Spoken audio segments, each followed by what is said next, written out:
Ruturaj Gaikwad India A ஸ்குவாட்ல இடம் பிடிக்கலைங்க. அதை பத்தி உங்களோட கருத்து என்ன அப்படின்னு சொல்லிட்டு நிறைய பேர் என்ன கேட்டிருந்தீங்க. ஸோ இந்த வீடியோவில் என்னோட கருத்தை சொல்ல போறேன். Also ex Indian cricketer and present commentator Aakash Chopra Ruturaj கெய்க்வாடுக்கு இந்தியன் டீம்ல, அதாவது இந்தியா ஏ ஸ்குவாட்ல இடம் கிடைக்காதது ஃபேரான ஒரு விஷயம் தான். It is not favouritism or bias அப்படின்னு சொல்லி அவர் ஒரு வீடியோ போட்டிருக்காரு. அவர் என்ன சொல்லியிருக்காரு ஏது அப்படின்றத பத்தியும் டீடைல்டா இந்த வீடியோல பேசலாம். So ladies and gentlemen, boys and girls, welcome to my YouTube channel. நான் உங்கள் அர்ஜுன் ராம். தனி ஒருவன் நினைத்து விட்டார். So India A versus Australia A test match series September 16 ஆரம்பிக்குதுங்க. அதுக்கான ஸ்குவாட் ரிலீஸ் பண்ணிருக்காங்க. நம்ம ஸ்ரேயஸ் ஐயர் தான் கேப்டனா அனௌன்ஸ் பண்ணிருக்காங்க. வாழ்த்துக்கள் டு ஹிம். அந்த ஸ்குவாட்ல Ruturaj Gaikwad unfortunately has no place. இப்போ துலீப் டிராஃபில பாத்தீங்கன்னா 184 இந்த மாதிரி பெரிய ஸ்கோர்லாம் அவர் அடிச்சிருக்காரு. இருந்தாலும் ஏன் அவரை இந்தியா ஏ ஸ்குவாட்ல செலக்ட் பண்ணல அப்படின்னு சொல்லிட்டு நிறைய ருத்ராஜ் கெய்க்வாடோட ஃபேன்ஸ் எல்லாம் அவங்களோட டிசப்பாயின்மெண்ட்டை தெரிவிச்சுக்கிட்டு இருக்காங்க. ஆகாஷ் சோப்ரா இதை பத்தி என்ன சொல்லியிருக்காரு அப்படின்னு பாத்தீங்கன்னா, ருத்ராஜ் கெய்க்வாட் அவ்வளவு ஒன்னும் பெருசா பர்ஃபார்ம் பண்ணலைங்க. சமீபத்துல அவரோட பெட்டர் பெர்ஃபார்மன்சஸ் டொமஸ்டிக் கிரிக்கெட்ல நிறைய பேர் பண்ணிருக்காங்க. சோ இது ஃபேரான ரிசல்ட் தான் அப்படின்னு சொல்லியிருக்காரு. அவர் துலீப் டிராஃபில சமீபத்துல 184 அடிச்சிருந்தாலும் கடந்த 2 வருஷமா அவரோட பெர்ஃபார்மன்சஸ் கன்சிஸ்டன்டா இல்ல அப்படின்னு சொல்லியிருக்காரு. Border Gavaskar traffic India A squad select பண்ணாங்க. அதுல ருத்ராஜ் கெய்க்வாட் தான் கேப்டனா இருந்தாரு. அந்த சீரீஸ்லயும் அவர் சரியா பெர்ஃபார்ம் பண்ணல. அதுக்கப்புறமா இங்கிலாந்துக்கு அகைன்ஸ்டான சீரீஸ்ல இந்தியா ஏக்கு ருத்ராஜ் கெய்க்வாட் ஸ்குவாட்ல இருந்தாரு. பட் அந்த சீரீஸ்ல அவர் விளையாடவே இல்ல. சமீபத்துல இங்கிலாந்துல கவுண்டி கிரிக்கெட்டுக்கு அவரை சைன் பண்ணாங்க. பட் அங்கேயும் ஆடாம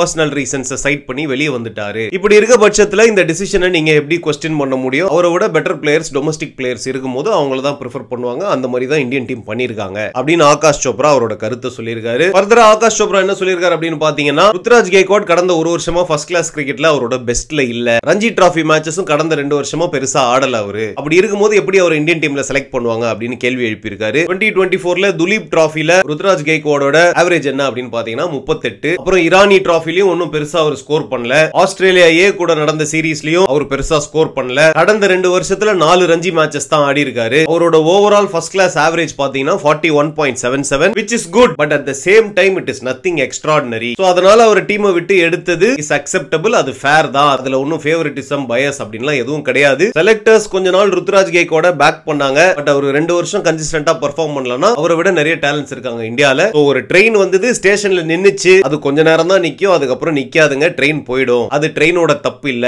அந்த மாதிரி ஆகாஷ் சோப்ரா சொல்லியிருக்காரு. ருத்ராஜ் கெய்க்வாட் மாதிரி ரஜத் படிதாருக்கும் கிட்டத்தட்ட சேம் நிலைமை தான். அவருமே இன்கன்சிஸ்டன்டா இருந்திருக்காரு. இங்கிலாந்துக்கு அகைன்ஸ்ட் எல்லாம் சான்ஸ் கொடுத்தாங்க. இப்ப நடந்த சீரீஸ் இல்லைங்க, இதுக்கு முன்னாடி நடந்த சீரீஸ்ல எல்லாம் அதுலலாம் ஒரு சரியா பெர்ஃபார்ம் பண்ணல. ஏன்னா ரஜத் படிதாரை செலக்ட் பண்ணிருக்கணும் அப்படின்னு சொல்லிட்டு நிறைய பேர் அவங்களோட கருத்துக்களை சொல்லிக்கிட்டு இருக்காங்க. ருத்ராஜ் கெய்க்வாட் ரஜத் படிதாரும் கிட்டத்தட்ட ஒரே சிச்சுவேஷன்ல தான் இருக்காங்க. இந்தியன் கிரிக்கெட் போர்டு அவங்க 2 பேரை தாண்டி மத்த பிளேயர்ஸை பார்க்க ஆரம்பிச்சிட்டாங்க அப்படின்னு சொல்லியிருக்காரு. Unless and until Ruturaj Gaikwad பயங்கர கன்சிஸ்டன்டா ஒரு ஸ்ட்ரீக்கா வேற மாதிரி பெர்ஃபார்ம் பண்ணா மட்டும்தான் திரும்ப இந்தியன் கிரிக்கெட் அவரை கன்சிடர் பண்ணுவாங்க அப்படின்னு சொல்லிட்டு ஒரு ஸ்டேட்மெண்ட் அவரோட யூடியூப் சேனல்ல சொல்லியிருக்காரு. நான் இதை எப்படி பாக்குறேன் அப்படின்னு பாத்தீங்கன்னா, அவர் சொன்ன மோஸ்டான விஷயங்கள் கரெக்ட் தாங்க. என்கிட்ட கேட்கறவங்க கிட்டயும் நான் அதை தான் சொல்லுவேன். ருத்ராஜ் கெய்க்வாட் கடந்த ஒரு வருஷமா பெருசா நிறைய மேட்சஸ்ல ஸ்கோர் பண்ணல. அன்பார்ச்சுனேட்லி IPL 2025லயும் 5 மேட்ச் ஆடி அவருக்கு இன்ஜுரினால ரூல் அவுட் பண்ணிட்டாங்க. So by all means it has not been a good time for Ruturaj Gaikwad. இப்போ துலீப் டிராஃபில சூப்பரா ஆடிக்கிட்டு இருக்காரு. 4 மாசத்துக்கு அப்புறம் திரும்ப கிரிக்கெட் ஆட ஆரம்பிச்சு செஞ்சுரிஸ்லாம் அடிக்க ஆரம்பிச்சிருக்காரு. So hopefully this is just the beginning. இந்த ஸ்ட்ரீக் அப்படியே கண்டினியூ பண்ணி கிடைக்கிற சான்ஸ்ல எல்லாம் ஒரு 100 அடிச்சு அடுத்த சீசன் IPL 2026லயும் வேற லெவல் பெர்ஃபார்ம் பண்ணாருன்னா திரும்ப ருத்ராஜ் கெய்க்வாடால கண்டிப்பா கம்பேக் கொடுக்க முடியுங்க. he is only 28. சோ அவருக்கு ரொம்ப வயசாயிடுச்சு அந்த மாதிரியும் கிடையாது. சோ ருத்ராஜ் கெய்க்வாட் ஃபேன்ஸ் மனம் தளர வேண்டாம். நான் இதை எப்படி பாக்குறேன்னா, சம்டைம்ஸ் நமக்கு என்ன டேலண்ட் இருந்தாலும் சில டைம் நமக்கு அந்த லக் ஃபேக்டரும் கொஞ்சம் வேணுங்க. Sometimes life can be very very unfair. ஏன்னா நிறைய பேர் சொல்லி நான் கேட்டிருக்கேன், ப்ரோ ருத்ராஜ் கெய்க்வாட் எவ்வளவு அடிச்சாலும் அவர் எடுக்க மாட்டாங்க ப்ரோ. பட் அதுக்கு நம்ம என்னங்க பண்ண முடியும்? இந்தியன் கிரிக்கெட் டீம்ல 11 பேர் தான் ஆட முடியும். இந்தியால அவ்வளவு டேலண்ட்ஸ் இருக்காங்க. So somewhere or the other நிறைய பேர் டிசப்பாயிண்டடா தான் இருக்க போறாங்க. அதுதான் பேக்கேஜ் இந்தியன் கிரிக்கெட்ல. அதை அக்செப்ட் பண்ணிக்கிறத தவிர நமக்கு இந்தியன் கிரிக்கெட் டீம் ஃபேன்ஸா வேற வழியே கிடையாது. So however talented we are, கொஞ்சம் கடவுள் கிருபையும் வேணும். ஹோப்ஃபுல்லி நம்ம ருத்ராஜ் கெய்க்வாடுக்கு அது கிடைக்கும் வெகு சீக்கிரமே அப்படின்னு சொல்லிட்டு நம்ம நம்பலாம். அவரு கையில என்ன இருக்கு அப்படின்னா, he has to perform day in and day outங்க. இந்தியன் டீமால, இந்தியன் போர்டால மறுக்க முடியாத ஒரு பிளேயரா ஒரு ரைஸ் ஆனா மட்டும்தான் he will be the next big thing in Indian cricket அப்படின்னு honestly believe பண்றேன். So Indian cricket team fans, Ruturaj Gaikwad fans, நீங்க இந்த இஷ்யூ பத்தி என்ன நினைக்கிறீங்க? உங்களோட கருத்துக்கள் எதுவா இருந்தாலும் கமெண்ட் செக்ஷன்ல டிராப் பண்ணுங்க. I'll be very very happy to read it and interact with you guys. Hope you like the video. நான் இன்னொரு சுவாரஸ்யமான வீடியோல சீக்கிரம் உங்களை சந்திக்கிறேன். Until then, tada, bye bye, see you. Varta mome durre.